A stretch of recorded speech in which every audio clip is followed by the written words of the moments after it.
Soy Daniel Romeo y estudio el grado de Tecnologías Industriales en la Escuela Politécnica Superior de Ferrol.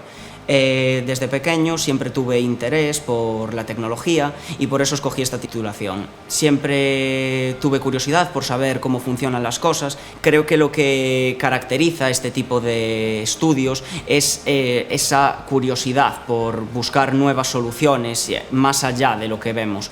De hecho, la esencia de la ingeniería industrial podría decirse que es de un mismo problema encontrar numerosas soluciones en diferentes enfoques. Decidí hacerla en Ferrol porque desde hace muchos años esta ciudad representa una de las zonas más industrializadas de toda España, especialmente en lo que se refiere a la industria naval, como por ejemplo es el caso de Navantia, pero también en otras industrias muy diversas. Por otro lado, el ser un campus relativamente pequeño crea un entorno de cierta familiaridad y cercanía que no te proporcionan otras universidades más grandes.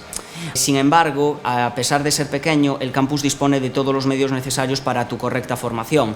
Dispone de laboratorios de láser, laboratorios de impresoras 3D, un canal de ensayos hidrodinámicos. Todo ello te da la posibilidad de poner a prueba tus habilidades, plantearte retos que eres capaz de superar y, sobre todo, y lo más importante, darte en un futuro la posibilidad de trabajar en lo que te apasiona.